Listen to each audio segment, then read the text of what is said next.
행복한 인생을 사시기 바랍니다. 한번 해볼까요? 결혼단처럼. 여러분은 지금까지 살면서 가장 행복했던 순간이 있었다면 그때가 언제입니까? 인생의 행복을 가장 잘 표현하는 순간이 결혼잔치라고 말할 수가 있을 것입니다. 우리 영상을 한번 잠깐 보실까요? 각 문화권마다 결혼잔치하는 모습들 보면 다 아름답고 재미있고 다 웃고 행복해합니다. 모든 나라마다 모든 문화권마다 결혼잔치만큼은 그 사회에서 가장 기뻐하는 시간이고 가장 축복된 시간입니다. 그날은 신랑 신부가 최고의 대접을 받고 사랑을 받습니다. 그리고 사람들도 신혼부부를 마음껏 축복해주고 또 그들에게 꿈과 희망을 전해줍니다. 오늘 성경 본문에 보니까 가나 혼인잔치 이야기가 나옵니다. 가나 동네에서 혼인잔치를 하는데 잔치하는 도중에 포도주가 떨어졌다는 것입니다. 잔치의 기쁨을 결정하는 이 포도주가 떨어짐으로 말미암아 기쁨과 행복은 다 깨어지게 되고 이 혼인잔치를 준비 잘 못했다고 하는 원성과 불평만 들을 수밖에 없는 그런 상황이 생겨나게 된 것입니다. 유대 사회에서 무엇보다도 혼인잔치는 가장 경사스러운 날이었습니다. 축하하는 사람이 많을수록 축복받은 결혼식이다라고 생각했기 때문에 알든 모르든 친하든 친하지 않든 간에 많은 사람들이 이 혼인집에 와서 너도 나도 다 음식을 먹고 즐길 수가 있었던 것입니다. 그런데 중간에 포도주가 떨어졌습니다. 그러나 그 잔치에 초청받아 와 계셨던 예수님께서 그 사실을 알게 되었고 물로 포도주를 만들어 주셨다고 성경은 말씀합니다. 이 말씀 생각하면서 우리가 어디서 뭘 하든 간에 항상 거기 예수님이 계셔야 되는구나. 예수님을 초청해서 모시고 사는 게 참 축복이구나 하는 것을 우리가 깨닫게 됩니다. 우리가 사복음서를 보면 복음서마다 다 특색이 있는데 특별히 누가복음을 보면 누가는 의사였습니다. 그래서 하나님의 말씀을 기록할 때 과학적인 방법으로 의사의 시각으로 논리로 하나님의 구원 사건을 묘사하고 설명을 합니다. 그런데 우리가 요한복음을 보면 요한은 또 다른 성격을 가지고 상징적이고 은유적인 방법으로 하나님의 구원 사건을 영적인 메시지를 푹 담아서 보여주면서 설명하는 것을 보게 됩니다. 요한복음에 보면 7가지 표적이 나오는데 예수님이 행하신 이 표적은 그냥 신비한 기적, 미러클이 아니에요. 표적은 예수님께서 어떤 분이신가, 하나님의 아들이시다. 예수님이 하시는 일이 뭔가, 그것이 바로 구원 사역이다. 이걸 보여주는 하나의 기적을 도구로 한 사인이었습니다. 그래서 이것을 표적이라, 사인이라 그렇게 말합니다. 예를 들어서 오병이어 기적이 나옵니다. 그런데 요한복음에는 이 오병이어 기적을 묘사한 다음에 예수님이 생명의 떡이다 라고 말씀을 합니다. 또 나면서부터 소경된 사람의 눈을 뜨게 해주셨습니다. 그런데 그냥 끝나는 기적이 아니라 거기다가 메시지를 담았는데 예수님은 세상의 빛이다. 죽은 나사로를 살리셨습니다. 3일이나 지났는데 이제 썩어 냄새가 나는 그 나사로를 살리시고 거기에 메시지를 담았는데 예수님은 부활이요 생명이다. 예수를 믿는 자는 영원히 죽지 않고 죽어도 살겠고 살아서 믿는 자는 영원히 죽지 않는다. 그런 생명의 메시지를 담았습니다. 예수님의 표적에는 아주 굉장히 심오한 메시지가, 영적인 메시지가 들어있습니다. 그래서 우리가 요한복음을 읽을 때 그것을 찾아내는 것이 굉장히 중요합니다. 여기 오늘 가나 혼인잔치도 성경은 예수님이 행하신 첫 번째 표적이라고 말합니다. 예수님의 표적 안에 그 사건 속에 영적인 중요한 메시지가 들어있다는 거예요. 그걸 봐야 된다는 거예요. 단순히 결혼식에 가서 떨어진 포도주를 만들어준 사건이 아니고 거기 영적인 메시지가 있다는 거예요. 그 영적인 메시지를 잘 깨닫는 중에 우리 안에 감동이 오고 우리 안에 믿음이 생겨나고 우리가 그 사건과 똑같은 영적인 풍성한 은혜를 경험하게 될 줄을 믿습니다. 우리가 가나 혼인잔치를 통해서 발견할 수 있는 영적인 메시지는 그럼 과연 무엇일까? 몇 가지로 함께 생각을 원하는데, 첫 번째로 사람은 누구나 다 항상 신혼처럼 행복하기를 원한다 하는 것입니다. 결혼잔치에는 많은 좋은 것들이 있는데 사랑이 있고 기쁨이 있고 노래가 있습니다. 친구, 이웃, 가족들이 만나죠. 서로 소통합니다. 음식과 맛있는 음료를 먹고 또 음악이 있고 춤이 있어요. 축하하고 축복합니다. 거기서 우는 사람 별로 없고 다 웃습니다. 모든 인간사에서 발견할 수 있는 좋은 것, 즐거운 것이 다 거기 들어있습니다. 이 결혼잔치에서 기쁨을 증가시켜주는 것이 있는데 그것이 뭐냐고 하면 풍성한 음식이에요. 저도 어렸을 때 동네 시골에 결혼식이 있다 그러면 어머니가 장남은 제 손을 데리고 항상 거기 찾아다니셨어요. 좀 멀리 떨어진 동네까지 찾아가서 마음껏 먹었던 기억이 납니다. 지금도 그 생각이 즐거움으로 남아 있습니다. 이 혼인잔치에 가면 즐거운 일이 많은데 그 즐거움과 기쁨을 증가시켜주는 중요한 요인이 바로 유대사회에서는 포도주였어요. 특별히 유대 지역은 물이 나빠요. 그냥 먹을 수가 없어요. 그래서 이거를 발효시켜가지고 포도주로 먹습니다. 물 나쁜 곳에서는 두 가지가 발전되죠. 맥주와 포도주. 그래서 이것을 음료수로 늘 사용을 해왔던 것입니다. 성경에 보면 성경은 포도주를 기쁨의 상징으로 말합니다.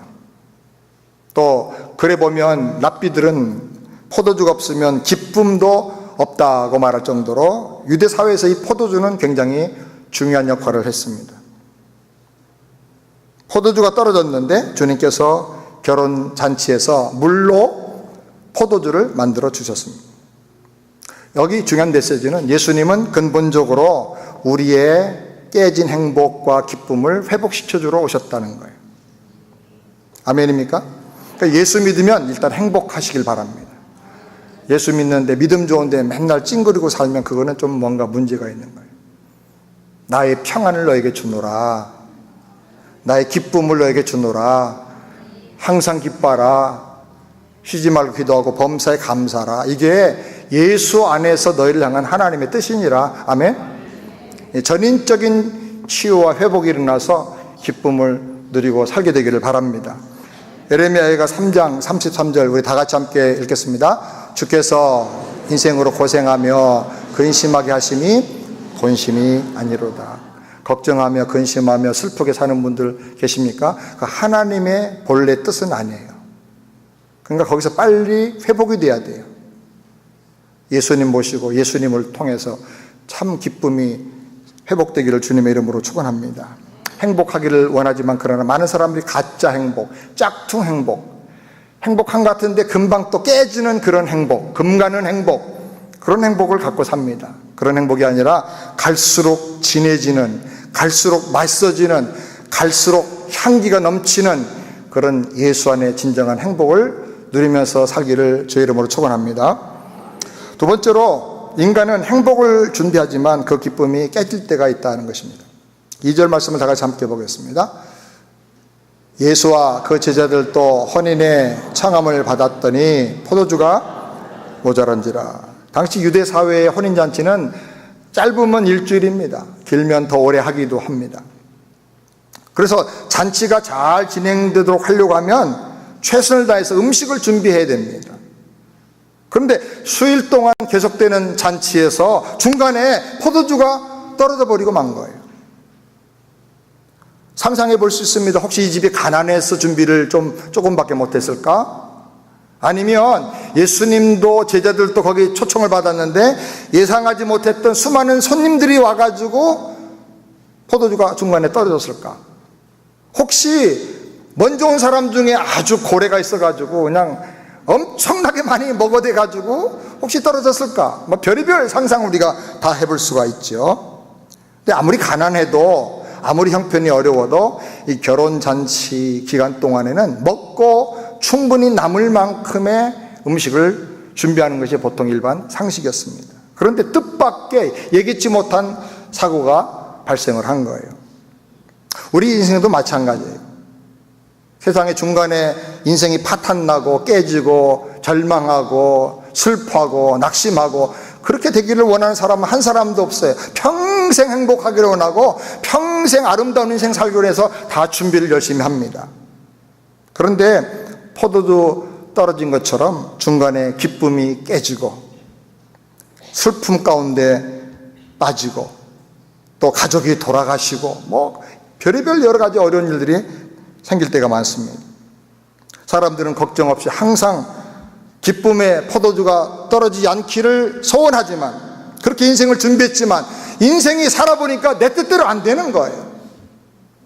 더군다나 이민 생활은 만만치가 않아요. 산전수전 공중전 정도 가지고는 안 돼요. 너무너무 이민 생활 어려운 거예요. 기쁠 때도 있지만 염려, 근심, 슬픔, 눈물을 쏟을 때가 너무나 많아요. 성경 1차적으로 이런 슬픔과 고통이 있을 때도 잘 살펴보면 유익이 있고 메시지가 있다고 가르쳐 줍니다. 전도서 3장을 다 같이 보겠습니다. 11절, 하나님이 모든 것을 지으시되 때를 따라 아름답게 하셨고 또 사람에게 영혼을 삼하는 마음을 주셨느니라. 그러나 하나님이 하시는 일의 시종을 사람으로 측량할 수 없게 하셨도다. 앞의 구절을 우리가 읽지 못했지만 형통한 날도 있고 곤고한 날도 있고 돌을 취할 때도 있고 던질 때도 있고 태어날 때도 있고 죽을 때도 있고 그런 때들이 우리 인생에 있다는 거예요. 형통한 날도 있고 가슴 아플 때도 있고 기뻐 웃을 때도 있고 통곡할 때도 있다는 거예요. 근데 이런 날들이 아무 의미가 없는 게 아니라 이런 날들을 하나님이 허용하시는 이유는 영혼을 사모하는 마음을 갖게 하려고 합니다. 이 땅이 전부가 아니고 내가 눈에 보이는 이것이 전부가 아니고 영원한 하나님 나라에 있다, 그거 생각하고 살라는 거예요. 그리고 인생의 모든 만사가 다 내 뜻대로 되는 게 아니고 내가 원하는 대로 되는 게 아니고 내 힘으로 되는 게 아니다라는 걸 깨닫고 겸손해서 하나님을 경외하라는 거예요. 사랑하는 여러분, 혹시 슬픈 날 고통스러운 때를 당해서 정말 살기가 너무 힘들다 싶습니까? 하나님을 찾으시길 바랍니다. 하나님을 만나시길 바랍니다. 그 다음에 세 번째로, 문제가 생기면 의논이 필요한데 중요한 소통의 끝은 예수님께 아뢰는 것이어야 한다는 것입니다. 3절 말씀을 다 같이 함께 읽겠습니다. 3절, 예수의 어머니가 예수에게 이르되 저에게 포도주가 없다 하니. 문제가 생기면 누구하고인가 의논해야 돼요. 그런데 인간에게 의논한다고 답이 나오는 게 아니에요. 소통은 해야 되지만 인간에게 의논하고 말하고 끝내버리면 사람의 근본 문제는 해결이 안 돼요. 인간의 근본적인 문제는 내 안에 있는 뭘 끄집어내서가 아니라 바깥에서부터, 아웃소싱이, 어떤 소스가 밖에서부터 와야 되는 거예요. 능력이 와야 되고 지혜가 와야 돼요. 인간 이상의 능력, 사람을 초월한 지혜, 세상 밖에서 하나님으로부터, 위로부터 어떤 은혜와 능력과 축복이, 지혜가 와야 된다는 거예요. 우리의 역사를 잘 살펴보면 인간의 철학이나 선행이나 과학이나 물질이, 문명이 발달한다고 해서 인간의 근본 문제가 해결이 안 된다는 걸 알 수가 있어요. 옛날도 살기 힘들었는데요, 지금도 이렇게 학문이 발달되고 과학 문명이 발달됐지만 지금도 여전히 못 살겠다고 아우성치는 사람 너무너무 많아요. 자살 지수가 더 높아졌어요. 물질이 많을수록 오히려 죽겠다는 사람이 더 많아요. 돈 가지고, 물질 가지고 인간의 문제가 해결될 수 없다는 거예요. 지식이 많으면 문제가 해결되는 게 아니라 걱정, 번민이 더 많아서 잠을 못 자요. 박사님들은 수면 시간에 평균 4시간, 5시간. 책만 읽으면 골 때려가지고 잠을 못 자.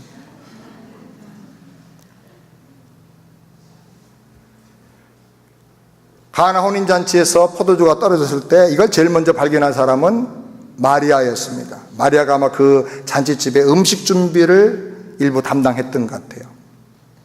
포도주가 떨어진 것을 알고 긴급한 문제가 생긴 것을 발견하고 즉각적으로 누구에게 왔어요?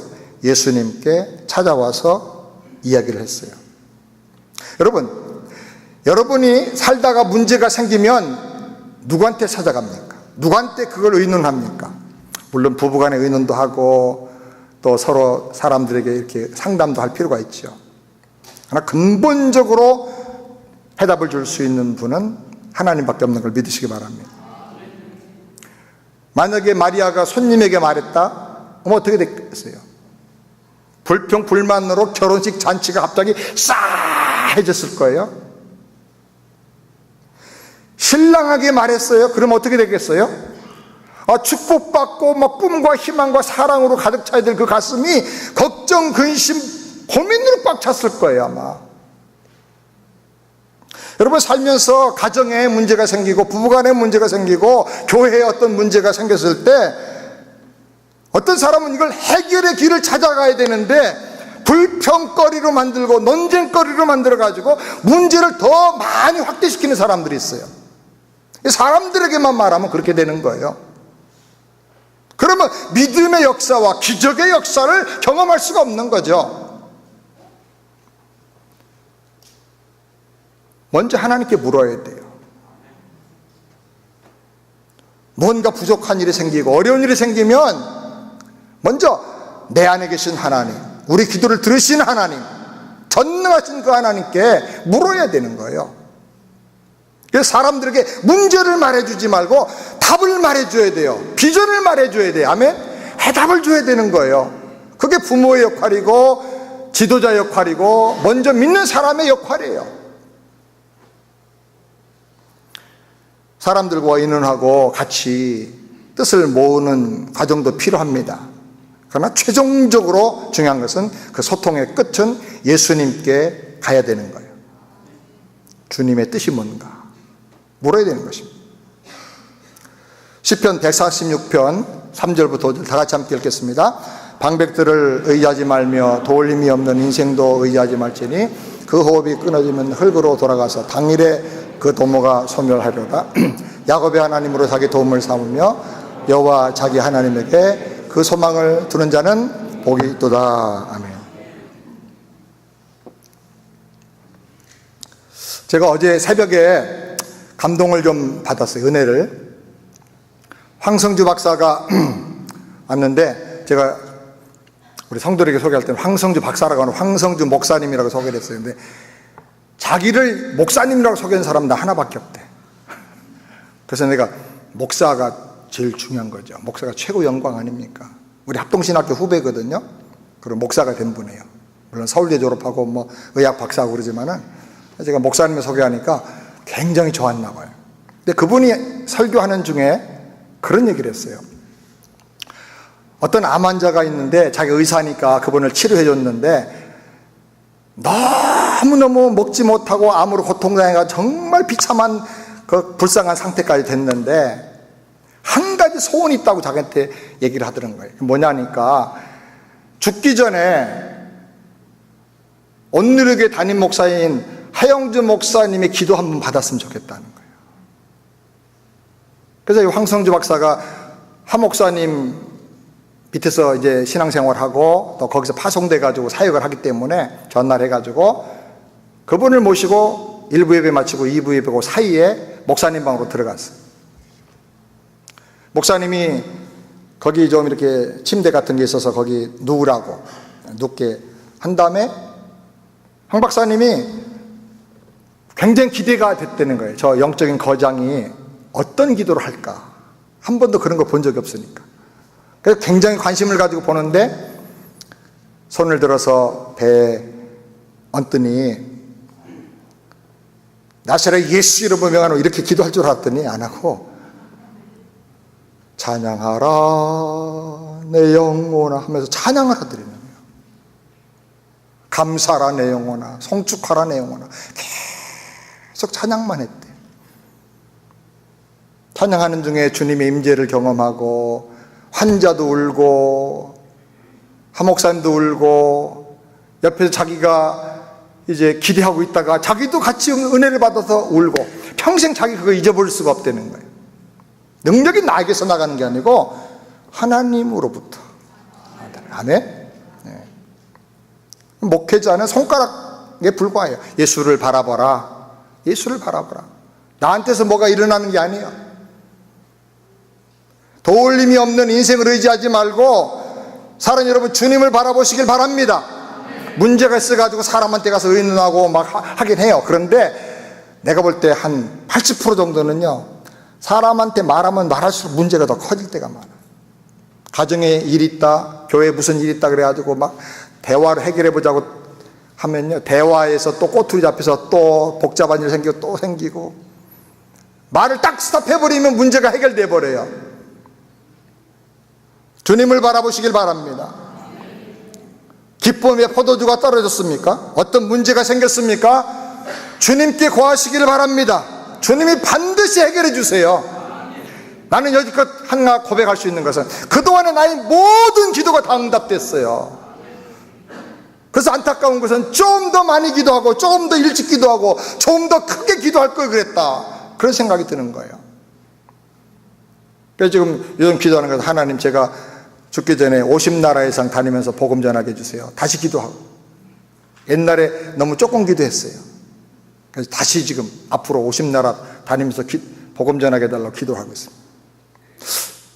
그렇게 하면서 생각해보니까 좀 그것도 적은가? 그런 생각이 들어요. 주님은 반드시 응답해 주시는 하나님을 걸 믿으시기 바랍니다. 네 번째로, 예수님은 우리 인생의 질을 변화시켜 주기 위해서 오셨다 하는 것입니다. 9절 말씀 다 같이 보겠습니다. 9절 함께 읽겠습니다. 연회장은 물로 된 포도주를 맛보고 어디서 났는지 알지 못하되 물떠온 하인들은 알더라.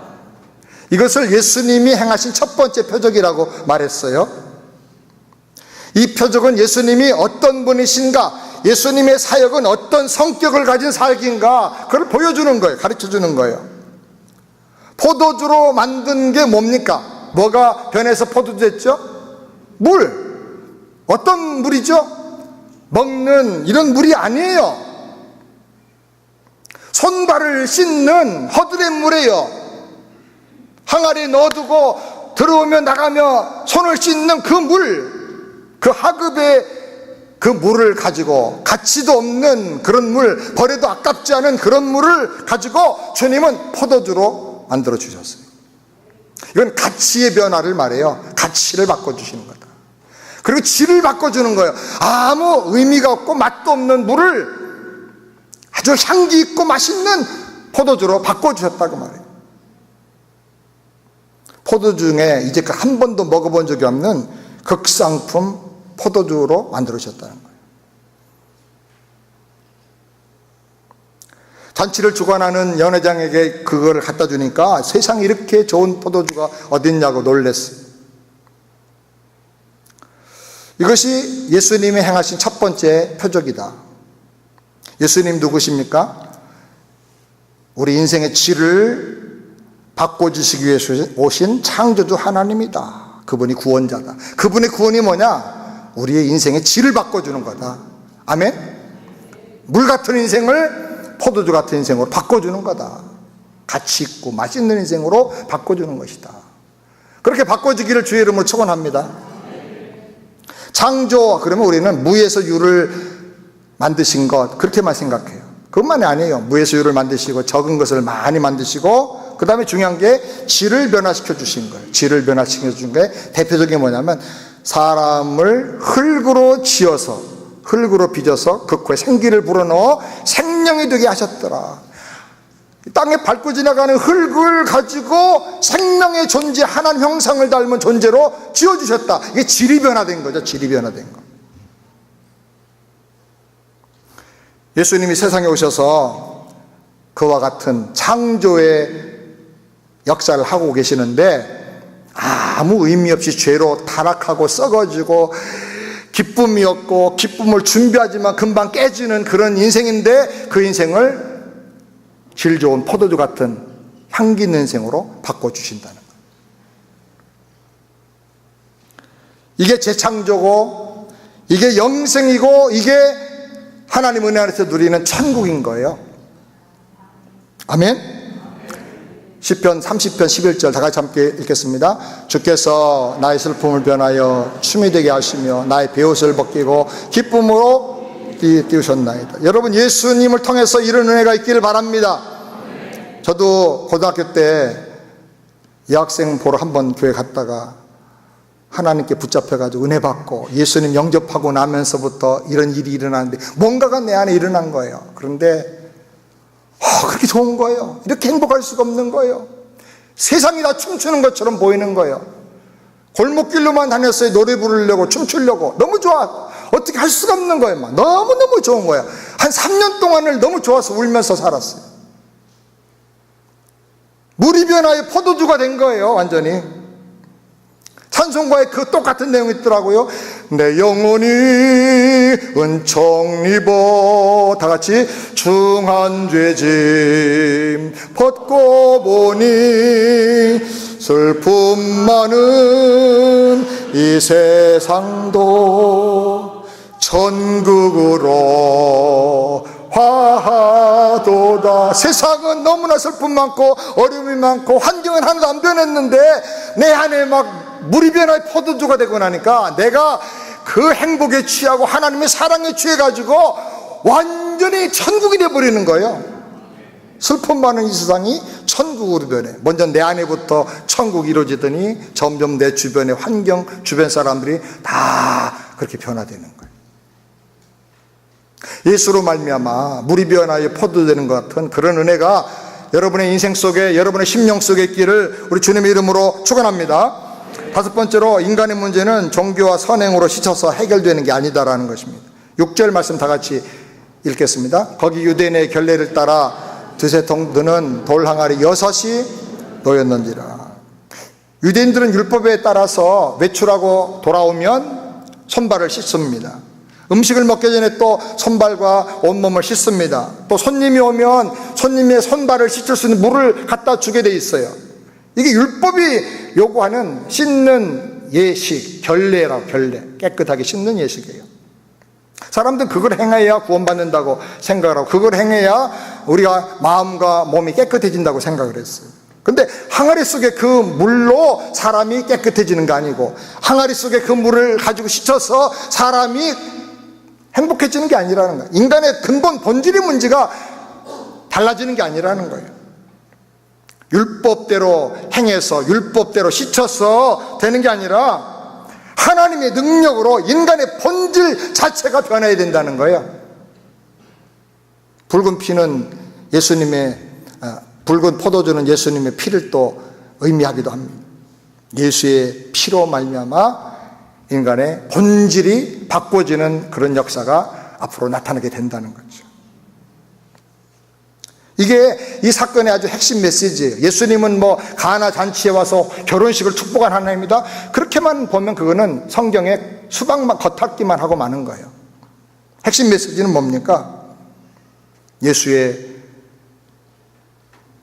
붉은 피로 말미암아, 예수의 그 사랑과 구원의 능력으로 말미암아 우리 인생의 본질이 바꿔져야 된다는 거예요. 그걸 바꿔주기 위해서, 재창조해주기 위해서 예수님이 이 땅에 오셨다는 거예요. 예수님 앞으로 하실 일은 바로 그 일을 하기 위해서 오셨다는 거예요.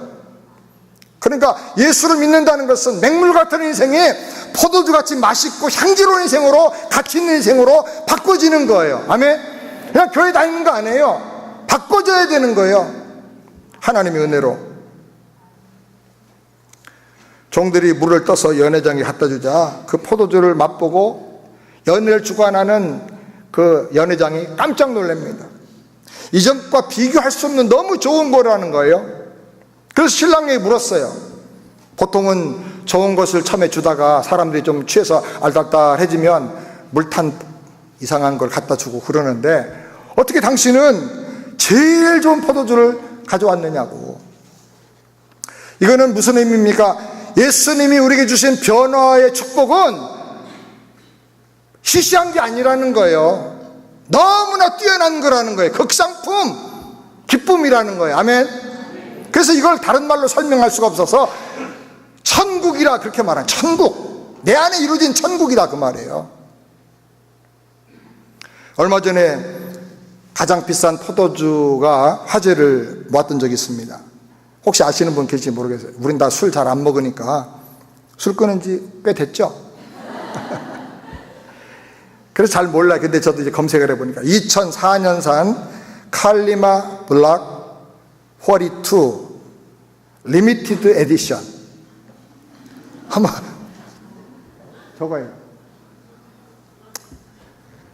세계에서 제일 오래된 포도나무에서 딴 그 적은 열매인데 그거만 딱 가지고 소량의 포도주를 제한적으로 제조한 거예요. 발효를 딱 시켜가지고 2004년부터니까 굉장히 십몇 년을 한 거죠. 한 병에 2억 원이에요. 2억 원.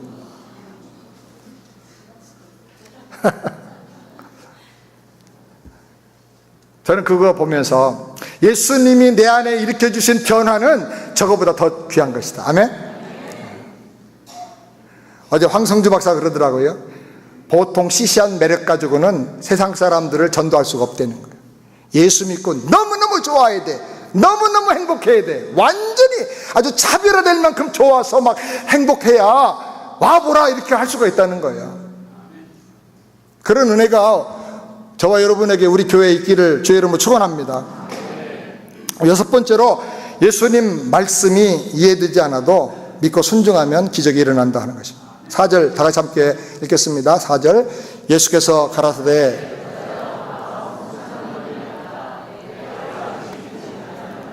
마리아가 포도주가 없다고 구하자 예수님께서 이렇게 응답을 하셨어요. 이 말씀 보면 거절처럼 느껴지잖아요.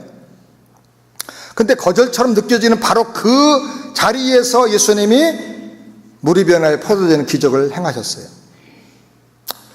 왜 그렇게 하셨을까? 많은 메시지가 있지만 그 중에 하나 우리가 읽을 수 있는 것은 마리아의 믿음 고백이 중요했다는 거예요. 5절 다 같이 함께 읽겠습니다. 5절 그 어미가 하인들에게 이르되 너에게 무슨 말씀 하시든지 그대로 하라 하니라.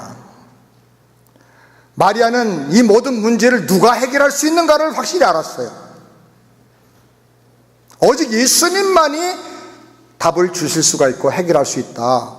그렇게 믿고 그 기대하는 마음을 가지고 다른 일을 하러 가면서 하인들에게 당부를 한 거예요. 무슨 말씀을 하든지 그대로 다 해라. 그 믿음의 고백이 주님의 마음을 움직였다고 볼 수 있어요. 우리가 때때로 어떤 중요한 일이 있어서 기도하고 하나님 앞에 나가는데 하나님이 아무 말씀하지 않는 것처럼 마치 거절하는 것처럼 냉랭한 그런 분위기를 느낄 때도 있어요. 근데 그것이 포기하라는 뜻인가? 어떤 때는 포기하라는 뜻이 아니라 더 강력한 믿음을 가지고 더 분명한 믿음을 가지고 나가라는 그런 메시지가 있을 때가 참 많아요. 하나님이 잠잠하실지라도 인내하며 간절히 물러서지 않고 기도하면 하나님이 마치 뜻을 돌이키는 것처럼 하시면서 은혜를 주셔요. 아나 무인격의 한 재판장이 날마다 강청하는 과부의 소원을 거절하지 못하고 들어준 것처럼 하나님이 그렇게 해주세요. 그러니까 항상 기도하고 절대로 낭망하지 말아라. 포기하지 말아라. 7절 말씀을 우리 다 같이 함께 읽겠습니다. 예수께서 저에게 이르시되 항아리에 물을 채우라 하신즉 9가지 채우니. 여기 항아리에 물을 채웠는데 항아리가 몇 개죠? 6개예요. 돌 항아리라 그랬는데 두세 통 드는 돌 항아리라 그랬어요. 지금 그 정량으로 계산하면 약 한 항아리에 30갤론 정도가 들어간답니다. 그러니까 6항아리니까 180갤론 정도의 물을 부어야 되는 거죠. 집에 있는 항아리 중에 제일 큰 그릇이에요. 지금처럼 무슨 뭐 수도꼭지 틀어놓고 호수 갖다가 연결해서 물 채우는 것도 아니고 우물까지 가서 물을 길어와야 되니까 이거 보통 일이 아니죠. 그런데 하인들이 말씀대로 순종하는데 어떻게 했느냐, 아구까지 가득 채웠다 그러죠. 아구까지 채웠다. 적당히 하지 않고 최선을 다한 거예요. 최선의 믿음. 우리에게도 이런 믿음이 필요해요. 우리가 믿는다고 하면서 믿음을 적당히 쓸 때가 참 많아요. 대충 믿는 것도 아니고 안 믿는 것도 아니고, 나도 헷갈리고 다른 사람도 헷갈리고, 그러면 아무것도 안 돼요. 조금만 우리가 마음을 집중하고 정성을 다하고 최선을 다하면 최선의 믿음을 우리가 가질 수가 있어요. 9가지 채우는 믿음을 통해서 맹물처럼 맛이 없는 인생이 포도처럼 맛과 향이 탁월한 인생으로 바꿔지게 되기를 주의 이름으로 축원합니다. 물이 언제 포도주로 변했을까? 항아리 물을 채울 때부터, 항아리 들어가면서부터 포도주가 됐을까? 아니면 종들이 물을 떠다가 잔치하는 석상으로 가져갈 때 변했을까? 아니면 연회장의 손에 들려줄 때 변했을까? 연회장의 맛을 볼 때 변했을까? 성경은 그 부분에 대해서 말씀하지 않아요. 우리가 추측해 볼 수가 있어요. 잘 몰라요 우리가. 그런데 중요한 것은 예수님의 표적은 어색하지가 않고 자연스럽게 은밀하지만 그러나 확실하게 일어난다는 거예요. 아멘? 기적이 언제 발생하느냐? 물론 막 갑자기 어떤 막 예수 이름으로 막 명하노니 할 때 기적이 나타날 수도 있어요. 그런데 우리가 사는 중에, 기도하는 중에 자고 일어나니까 기적이 일어나고 그럴 때가 너무나 많다는 거예요. 우리가 주님께 심각한 병 낫기를 위해서 기도하고, 어떤 습관과 죄를 끊어버리기 위해서 기도하고, 내 삶에 중요한 문제 꼭 해결해 달라고 기도하는데 그 몸의 병이 기도하는 중에 스르르 없어져 버리고, 나도 모르게 이 악한 죄악의 습관이 저절로 눈 녹듯이 사라져 버리고, 여러분의 삶의 중요한 문제가 기도하는 중에 저절로 해결돼 버리고, 굉장히 은밀한 것 같지만은 그러나 확실하게 하나님이 들어서 역사하신 걸 믿으시기 바랍니다. 제일 중요한 기적은요, 내가 변화되는 기적이에요. 기적 중에 최고의 기적이. 아멘? 그런 은혜가 있기를 바랍니다. 마지막으로 7번째, 증인을 통해서 듣지 않는다면 잔치는 포도주 한 잔의 즐거움으로 끝난다는 것입니다. 10절 다 같이 함께 읽겠습니다. 10절 말씀. 연회장이 신랑을 불러 말하되 사람마다 먼저 좋은 포도주를 내고 취한 후에 낮은 것을 내거늘 그대는 지금까지 좋은 포도주를 뒀도다. 연회장이 신랑을 불러서 묻습니다. 도대체 어떻게 된 겁니까? 이게 어디서 났습니까? 신랑이 알 수가 없는 거예요. 연회장은 물로 된 포도주를 맛보고 어디서 났는지 알지 못하고 신랑도 알지 못하지만 누구만 알아요? 물 떠온 하인들만 알았더라고 말합니다. 어떤 사건과 어떤 기적과 어떤 은혜는 체험한 사람밖에는 몰라요. 그래서 이 체험한 사람이 증인으로서 그 내용을 전해줘야 되는 거예요. 바울도 다메섹 도상에서 길을 가다가 대낮에 태양보다 더 강력한 빛으로 임하시는 하나님을 거기서 만나게 돼요.